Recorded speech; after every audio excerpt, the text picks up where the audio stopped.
So we're about to crack open a 140-year-old legal handbook. And I know what you're thinking, it looks incredibly dry, right? But believe it or not, this book basically holds the secret DNA of almost every modern city.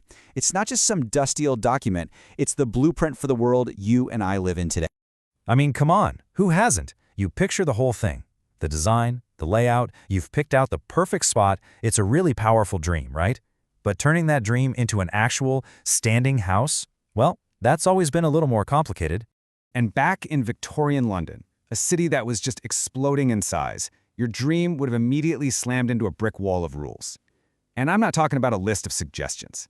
This was the law, written down in painstaking, totally unbending detail.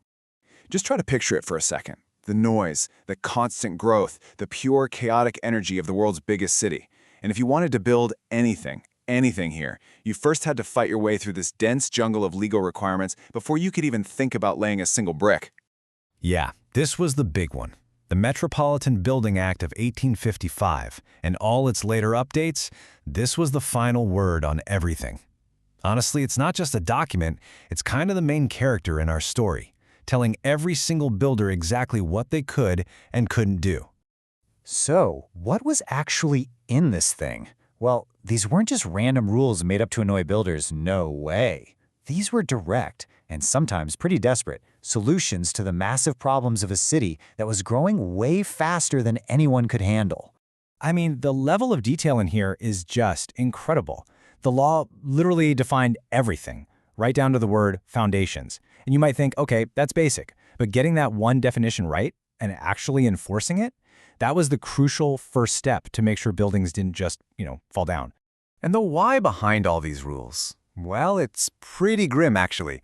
They were all born from disaster. Securing stability.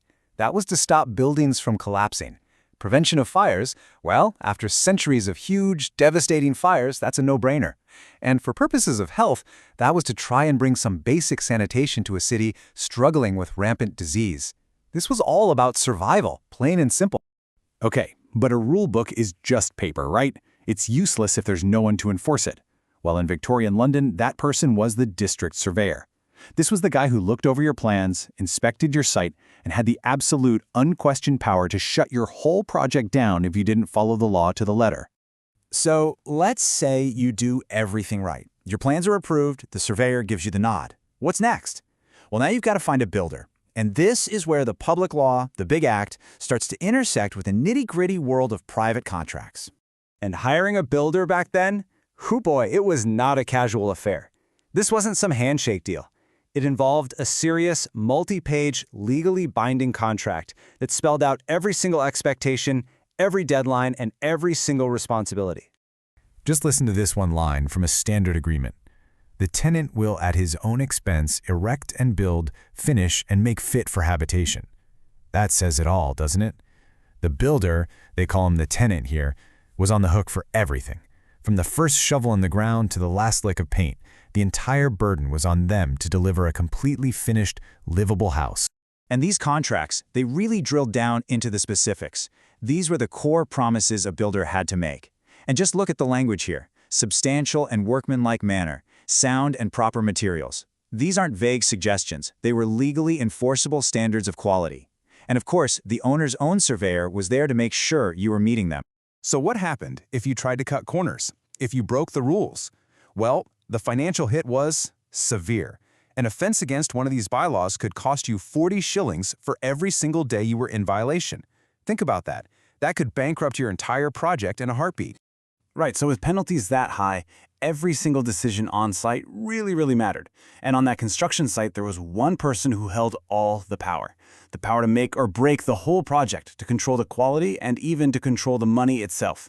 And it wasn't the owner, and it wasn't the builder. It was the architect. I mean, just listen to this line from the general conditions of contracts. It is absolutely staggering. The architect is to have at all times access to the works which are to be entirely under his control. Entirely under his control. The architect wasn't just some designer who hands over the blueprints and walks away. No, they were the supreme commander of the entire building site. And the architect's power was just absolute. They could inspect any piece of work, any material, and if they didn't like it, they could demand you rip it out and throw it away. They could even fire workers right there on the spot if they thought they were incompetent. But here's the real kicker.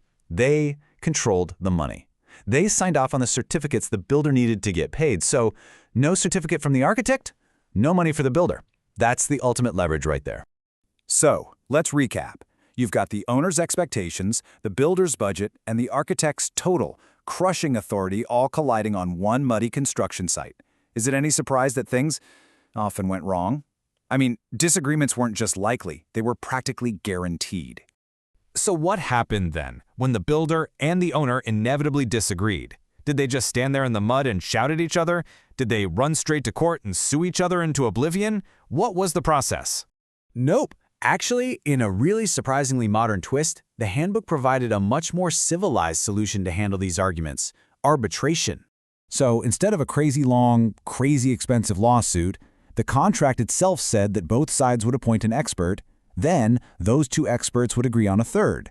This three-person panel would hear the whole dispute, make a decision, and, this is key, that decision was legally binding and totally final. End of story. Okay, so let's zoom out for a second.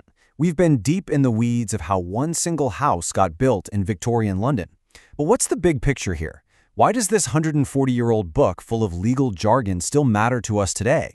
It matters because basically every single concept we've just talked about is now the bedrock of our modern construction world. Building codes for public safety? Check. The whole idea of an independent inspector? Check. Standardized, super detailed contracts? Yep. And formal ways to solve disputes like arbitration? It all started right here. You see, this handbook, it wasn't just about bricks and mortar. It was a blueprint for creating order out of the pure chaos of the Industrial Revolution.